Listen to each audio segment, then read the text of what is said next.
आज हम बात करने वाले हैं भारत के सबसे शिक्षित राज्य के बारे में, जिसे भगवान का घर भी कहा जाता है। भारत का वो राज्य जो अभी भी आयुर्वेद चिकित्सा प्रणाली को अपनाए हुए है। इस राज्य के हर एक गांव में आपको हॉस्पिटल देखने को मिलेगा। क्यों हैरान मत होइए, ऐसा है हमारे देश में।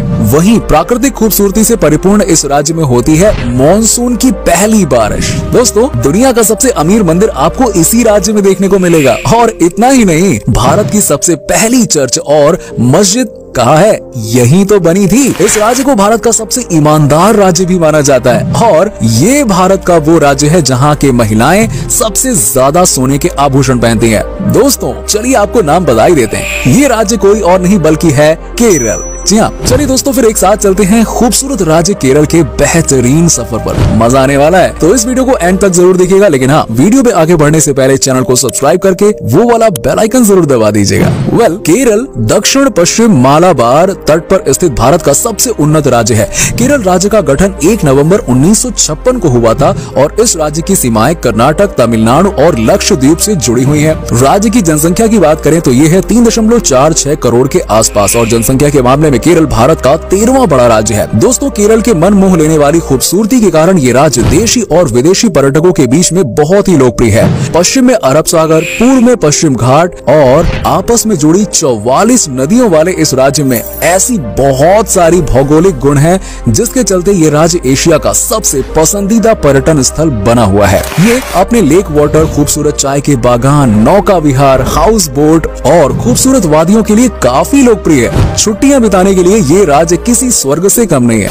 चलिए अब हम आपको बताते हैं केरल का मतलब। दोस्तों, केरल शब्द की उत्पत्ति केरा और आलम से हुई है। केरा का अर्थ है नारियल और आलम का अर्थ है भूमि। इसीलिए केरल को नारियल की भूमि कहा जाता है, क्योंकि यहाँ आपको चारों तरफ नारियल के पेड़ ही दिखाई देंगे। यहाँ पर तकरीबन 7.7 लाख हेक्टेयर भूमि पर नारियल की खेती होती है और इसका उत्पादन राज्य की अर्थव्यवस्था में बहुत बड़ी भूमिका निभाता है। केरल भारत का वो राज्य है जहाँ पर पुरुष और महिला का अनुपात सबसे अच्छा है। इस राज्य में 1000 पुरुष की तुलना में 1084 महिलाएं हैं, यानी कि महिलाएं ज्यादा ही हैं कुछ। और भारत के किसी भी राज्य से बहुत बेहतर स्थिति है यहाँ पर। केरल की पुरुष और महिलाओं की संख्या का अनुपात सबसे अच्छा है।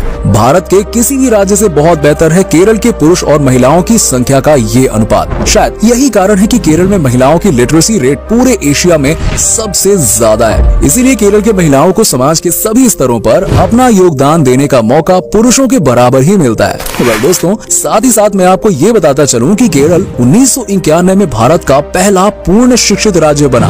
केरल भारत का एकमात्र ऐसा राज्य है जहां की साक्षरता 100% है।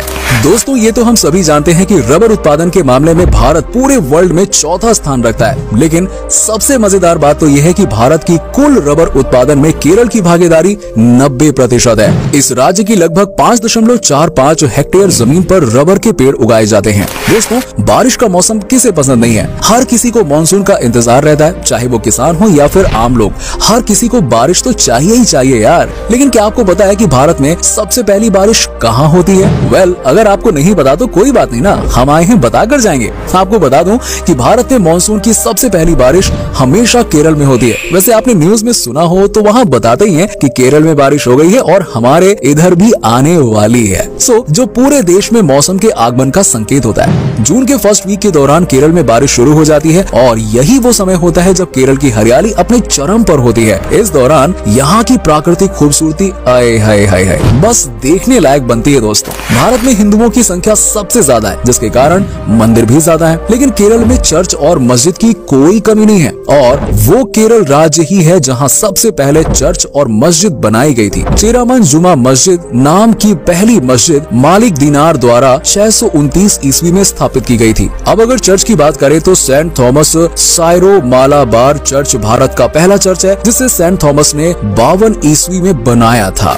जब भी नेशनल हाईवे की बात होती है या इसके बारे में सुनते हैं तो आपके मन में बहुत ही लंबी और चौड़ी सड़कों का ख्याल आता होगा। वैसे आए भी क्यों नहीं, क्योंकि भारत की नेशनल हाईवे होती भी बहुत लंबी है। लेकिन कभी आपने सोचा है कि भारत की सबसे छोटी नेशनल हाईवे कौन सी है और वो कहाँ पर है? अगर नहीं तो हम आपको बता दें कि ये केरल राज्य में ही स्थित है। नेशनल हाईवे 47A भारत का सबसे छोटा हाईवे है, जिसकी लंबाई मात्र 6 किलोमीटर की है। आज के समय में लकड़ी का महत्व बहुत ही ज्यादा हो गया। लोग अपने घर के शानदार फर्नीचर के लिए महंगे से महंगी लकड़ियां खरीदते हैं। इन लकड़ियों में सागवान का नाम सबसे पहले आता है। ये बात तो हम सभी जानते हैं कि सागवान की लकड़ी बहुत ही महंगी होती है, क्योंकि इससे बने फर्नीचर बहुत ही ज्यादा मजबूत और सुंदर होते हैं। लेकिन सागवान के पेड़ से जुड़ा एक महत्वपूर्ण बात पता है क्या है? ये पेड़ पूरे दुनिया में सबसे पहले केरल में अंग्रेजों के द्वारा लगाया गया था। केरल में ही आपको दुनिया का सबसे बड़ा और लंबा सागवान का पेड़ मिलेगा। दुनिया का एकमात्र सागवान संग्रहालय भी इसी राज्य में मौजूद है। दोस्तों, अब हम आपको यहाँ के लोगों के बारे में बताते हैं। केरल के लोग बहुत ही बिंदास किस्म के होते हैं, मतलब कि यहाँ के रहने वाले लोग बहुत ही हेल्दी लाइफ जीते हैं। अगर बात करें केरल के लोगों की औसत आयु के बारे में, तो इस राज्य में रहने वाले लोगों की औसत आयु 75 साल है, जबकि अपने देश भारत की औसत आयु कितनी है? 64 साल। अब इसी बात से आप अंदाजा लगा सकते हैं कि यहाँ के रहने वाले लोग अपने जीवन को कितने अच्छी तरह से मेंटेन करते हैं, हेल्दी रहते हैं। दोस्तों, क्या आपको पता है कि भारत का सबसे ज्यादा इंटरनेशनल एयरपोर्ट केरल राज्य में स्थित है? केरल राज्य देश का पहला राज्य है जहां 4 इंटरनेशनल एयरपोर्ट चालू हैं। ये एयरपोर्ट कोचीन, कोझिकोड, तिरुवनंतपुरम और कन्नूर जिले में स्थित है और इन एयरपोर्ट्स में सबसे अच्छी कोचीन एयरपोर्ट है, क्योंकि ये एयरपोर्ट दुनिया का पहला एयरपोर्ट है जो पूरी तरह से सोलर पावर से चलने वाला एयरपोर्ट है। पर्यावरण के प्रति योगदान के लिए संयुक्त राष्ट्र द्वारा इस एयरपोर्ट को चैंपियन ऑफ द अर्थ से सम्मानित किया गया है। आपको जानकर खुशी होगी कि केरल भारत का एकमात्र ऐसा राज्य है जिसके हर एक गाँव में हॉस्पिटल मौजूद है। शायद यही वजह है कि यहाँ के लोगों की औसत आयु भारत में सबसे ज्यादा है। ये हॉस्पिटल भले ही गांव में है, लेकिन इन हॉस्पिटल्स में सारी आधुनिक सुविधाएं उपलब्ध हैं। हर गांव में हॉस्पिटल होने के कारण राज्य में चाइल्ड डेथ रेट भी पूरे भारत में सबसे कम है।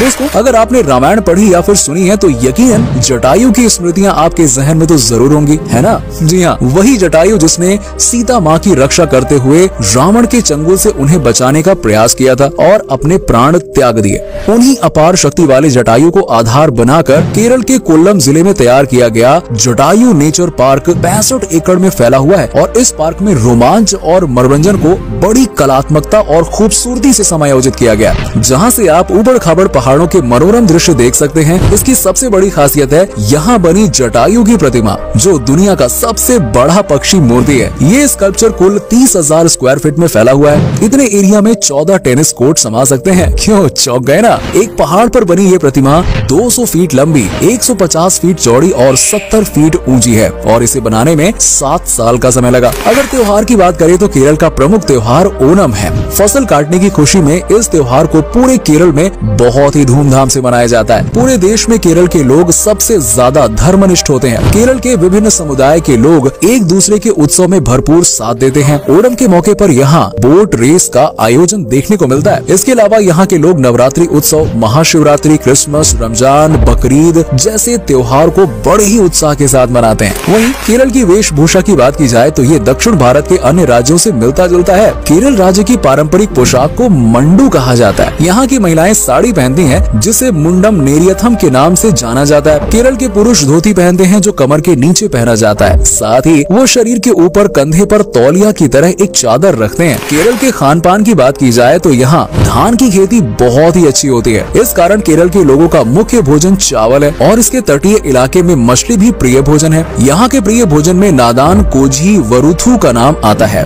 दोस्तों, केरल के लोग बड़े ही नेकदिल इंसान होते हैं। केरल के लोगों का रहन सहन भारत के अन्य राज्यों से थोड़ा अलग है। यहाँ के लोग भले ही पक्के मकानों में रहते हैं, लेकिन लोगों की आय का मुख्य स्रोत खेती है। यहाँ मसालों की खेती, चाय की खेती, नारियल, रबड़ और समुद्र से मछली पकड़ना प्रमुख व्यवसाय है। साथ ही इस राज्य के लोग बड़ी संख्या में विदेशों में भी काम करते हैं। केरल राज्य का पारंपरिक नृत्य कथकली है। केरल की कथकली एक शैलीबद्ध शास्त्रीय भारतीय नृत्य है जो अपनी एक अलग पहचान रखती है। इसके अलावा केरल सिनेमा के क्षेत्र में भी हमेशा ही गुणवत्तापूर्ण फिल्में प्रदान करता रहा है। दोस्तों, सोना किसे पसंद नहीं है? खासकर हमारे देश में महिलाओं के बीच सोने की लोकप्रियता की बात ना ही की जाए तो बेहतर है ना? लेकिन जो लगाव केरल की महिलाओं को सोने के प्रति है, वो शायद आपको पूरे दुनिया में कहीं नहीं देखने को मिलेगा। सबसे इंटरेस्टिंग बात पता है क्या है? पूरे भारत में जो खपत सोने का है, उसका 20% केवल केरल के लोग उपयोग करते हैं। क्या आप जानते हैं भारत का सबसे अमीर मंदिर भारत के केरल राज्य के तिरुवनंतपुरम में स्थित पद्मनाभ स्वामी मंदिर है। ये न सिर्फ भारत का बल्कि दुनिया का सबसे अमीर मंदिर है। एक अनुमान के मुताबिक इस मंदिर की कुल संपत्ति $1 ट्रिलियन है। जब मंदिर के अंदर के वेल्व खोला जाता है तब ऐसा लगता है कि सोने, चांदी और हीरों की बरसात हो रही है। पद्मनाभ स्वामी मंदिर भगवान विष्णु का मंदिर है। मंदिर के बीचों बीच भगवान विष्णु की एक सुंदर विशाल काय मूर्ति रखी हुई है, जिसके दर्शन के लिए लाखों भक्त साल भर में आते रहते हैं। ये मंदिर न सिर्फ सबसे अमीर बल्कि सबसे प्राचीन मंदिर भी कहलाता है। एक रिपोर्ट के मुताबिक इस मंदिर में सालाना 500 करोड़ रुपए का चढ़ावा आता है। वेल दोस्तों, आपको जानकर ये हैरानी होगी कि भारत में केरल एकमात्र ऐसा राज्य है जहां पर अभी आयुर्वेदिक तरीके से इलाज किया जाता है। आयुर्वेद अभी भी इस राज्य में मुख्य इलाज प्रणाली है और इस राज्य में रहने वाले लोग भी इसी इलाज प्रणाली से अपना इलाज करवाना पसंद करते हैं। तो ये था भारत के सबसे खूबसूरत राज्यों में से एक केरल। उम्मीद करता हूँ कि आपको हमारा ये एपिसोड पसंद आया होगा। हमें नीचे कमेंट सेक्शन में कमेंट करके जरूर बताइए कि आज की वीडियो में आपको केरल की कौन सी बात सबसे अच्छी लगी। वैसे क्या आप कभी केरल में गए हो? अगर गए हो तो आपका एक्सपीरियंस कैसा रहा, ये भी हमारे साथ जरूर शेयर कीजिएगा। साथ ही साथ वीडियो को अपने दोस्तों और रिश्तेदारों के साथ में शेयर करना बिल्कुल मत भूलिए।